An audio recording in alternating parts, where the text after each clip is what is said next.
Hello everyone, welcome back to my channel.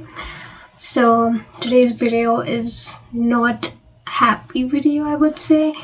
Like usually I make happy videos, exploring videos, or I'm just ranting about this stuff. But today's video is about, as you can see in the thumbnail, Jeju plane crash. So because I live in South Korea and so many friends and family people were asking me about what happened there. So I thought, okay, let's make a video on this because this is not a small accident. As you can see, 179 people died in this. It's not small at all. So that's why I thought of making this video, and I'm gonna talk about the plane crash. So this tragic crash of Jeju Air flight at Muan International Airport, it led to 179 casualties, and obviously it has raised so many critical concerns beyond the initial bird strike explanation. So in the starting, everybody was saying that it just happened because of the bird strike, only the bird strike. But as the investigation have initiated and other steps have also taken for the investigation part, and so many experts are also watching the videos, like the video of this accident, as there is a video of this plane crash, okay, which has been posted on the internet, and you can see that video. I am not gonna show that video on my video because when I saw the video for the first time, I was like, it was really a tragic accident. I couldn't see that full video, okay? So like in the starting, everybody was saying that just a bird strike, but bird strike cannot lead to this big incident, okay?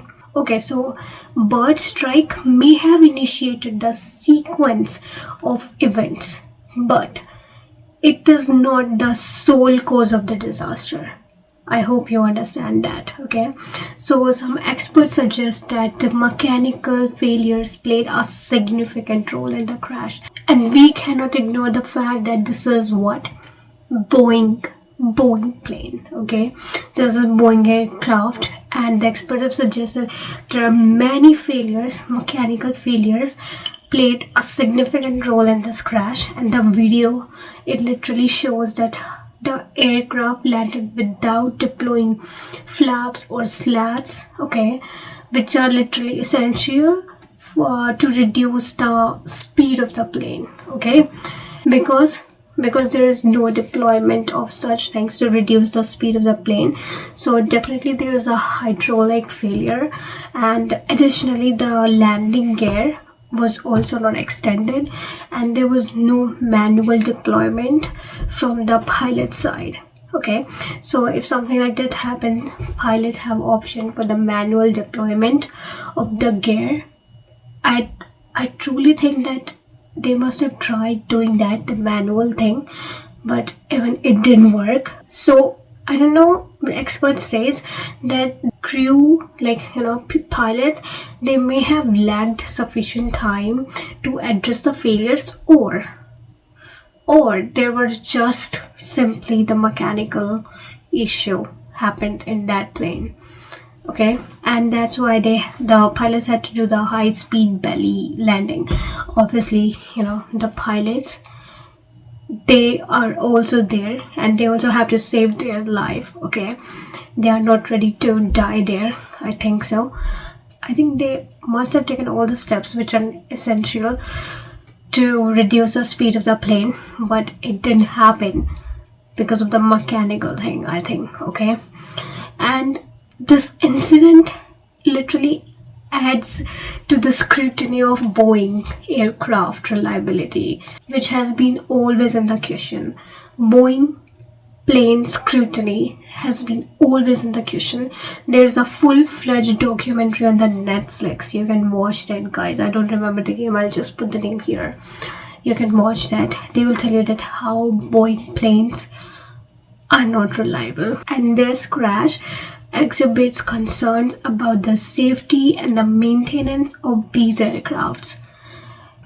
So, one accident has already happened, but there is one more plane, okay, same model, same company, Boeing 737-800, okay, it also experienced the same problem, the landing gear, and they had to return back to the airport.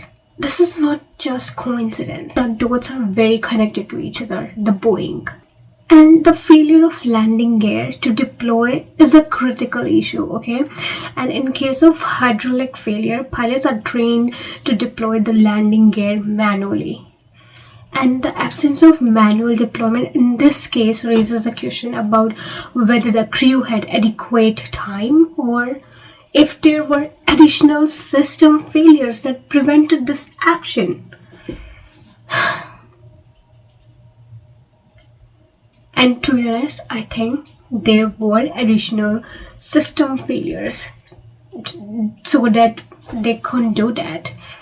And that's why I think, like, while the bird strike may have been a contributing factor, but these days the modern planes are capable of surviving the bird strike. And this Jeju airplane crash appears to involve multiple failures.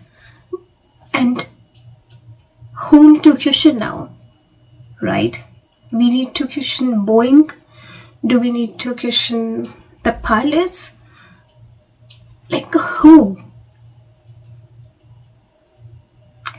And we cannot even question the pilots because they are not here anymore. And there is one more thing, the wall. So the airplane was in the speed, okay, the pilots couldn't reduce the speed, and it literally crossed the track and hit the wall, and it was a concrete wall. I don't know about the South Korea if concrete walls are allowed or not, okay, but I don't know why it feels weird to have a wall over there. I don't know about South Korea. South Korea is like different in some ways, so it might be something. I don't know about that. I cannot say anything about the wall, but some people are saying why there is a wall there, like why, and especially the concrete wall, why there is a wall, okay. But the Boeing issue, we cannot avoid that. We cannot ignore the Boeing aircrafts, that every time there is something happening with the Boeing planes, and every time there is something happening with the hydraulic thingy and the gear landing stuff. Every time it happened to be something there in Boeing planes. And these issues, coupled with recent history of technical problem in similar Boeing aircraft, it called for like thorough investigation, like complete transparent investigation into the mechanical reliability of the Boeing planes. Like, can we literally trust the Boeing planes? To be honest, I cannot literally trust the Boeing planes anymore, and especially after watching this documentary. And I did some research on the Boeing planes, that how most of the Boeing planes have the similar issues again and again, and why they are not resolving it. And I don't know what's gonna happen. Like, investigation is happening, so because this is Boeing, okay, Korean authority gonna do the investigation, but at the same time American authorities also gonna investigate this thing, and Boeing, the manufacturer, okay, they also gonna investigate this issue. So I hope everything comes up transparently, okay, in front of everyone. And in such moments of profound loss, we are reminded that each life lost represents a unique world, right? A lifetime of dreams, ambitions, and are cherished memories that can never be replaced. Behind every number, there is a face, there is a story, and the loved ones who are left behind, they have to bear this unavoidable void. And right now, I just pray to the God that they get so much strength and power so that they can survive this thing. And they are not just the victims of the tragedy, they are parents, children, sister, brother, daughter, partner, husband, wife, colleagues, friends, and whatnot. So for that, the South Korea government has declared 7-day mourning period, and that's why let's just reflect on the fragility of life, and we should honor their memory with our collective grief and just strive to change this. The security maintenance thing, it needs to be more strict, because the plane just doesn't carry the plane thing but hundred of lives within it. And by demanding transparency and accountability from these investigations, we need to ensure that such devastating event never claims so many precious lives again. Yeah, this is the only thing I want to say now. Be safe and be happy.